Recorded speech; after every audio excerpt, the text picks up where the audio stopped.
소설 25시의 작가 게오르기오는 2차 세계대전 때 잠수함에서 근무했습니다. 헌데 그때까지만 해도 잠수함에는 토끼를 태우고 다녔습니다. 토끼가 잠수함 내 공기나 수압에 생긴 이상을 알려주는 수단으로 활용하기 위해서였습니다. 밀폐된 잠수함 안의 공기가 나빠지면 그 중의 산소 농도의 변화에 사람보다 훨씬 민감하게 반응하는 토끼가 먼저 호흡곤란으로 쓰러지게 되는 것을 보고 잠수함을 물 위로 떠오르게 해 환기를 할 수 있었기 때문이었습니다. 해서 게오르기오는 그 경험을 바탕으로 작품을 쓰면서 사회를 감시하는 작가의 사명을 잠수함 속의 토끼에 비유하기도 했습니다.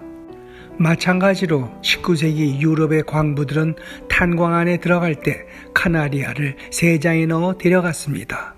호흡기가 약한 카나리아는 메탄가스나 일산화탄소 같은 유해가스에 유독 민감해 카나리아가 울지 않거나 움직임이 둔해지는 이상 징후를 보이면 광부들은 바로 갱도에서 대피했습니다.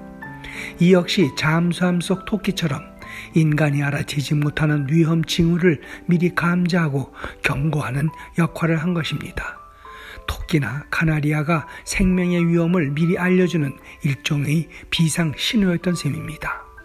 시경에 상두, 주무라는 고사성어가 나옵니다. 뽕나무상, 뿌리두, 빽빽할주, 얼굴무. 이 중에 상두, 즉 뽕나무 뿌리 껍질은 습기를 막는 데 탁월한 효과가 있다고 합니다. 주무는 칭칭 감는다는 뜻입니다. 이는 새가 장마가 오기 전에 뽕나무 뿌리를 물어다가 둥지에 새는 곳을 미리 막아 큰 비에 대비하는 지혜를 말합니다. 이처럼 동물들은 생태계의 미세한 변화를 알아채는 능력을 갖고 있습니다. 지진이나 화산, 폭발 등에서도 미리 특이한 행동을 보입니다. 수년 전 스리랑카에서 지진과 해일이 발생했을 때도 동물들은 높은 지역으로 미리 대피했습니다. 땅속의 흔들림이나 지하수의 변동, 기압과 전자파 변화 등의 전조를 알고 먼저 움직인 것입니다.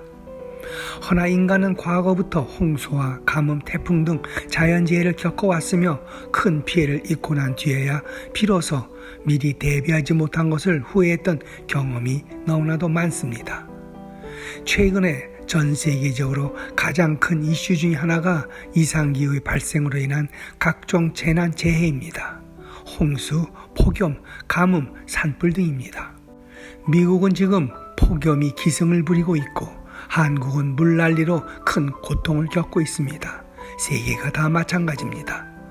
이러한 위험은 자연에서 발생하는 재해에 대한 대처 기술이나 방법을 몰랐던 과거의 것과는 달리 현대는 그것을 해결하기 위한 과학기술의 진보로 인해 자초된 위험입니다.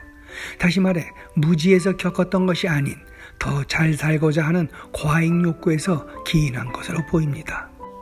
그러고 보면 이 모두가 우리의 삶을 안락하고 편안하게 만들었던 과학기술의 발달이 위험사회의 요인이 된 셈입니다. 마크 트웨인이 일찍이 인간이 위험에 처하게 되는 것은 재난이 일어날 것이라는 사실을 모르기 때문이 아니라 그런 일이 일어나지 않을 거라는 막연한 믿음 때문이라는 명언을 남긴 바 있습니다. 막연한 믿음이 방심을 낳고 수많은 전조의 주의를 게을리하기 때문이란 것입니다. 재난이 없을 수 없지만 재난에 강할 수는 있습니다. 대처뿐입니다. 위험을 감시하는 잠수함 속의 토끼, 갱도의 카나리아, 그리고 상두주무 같은 것이 아닐는지요. 고맙습니다.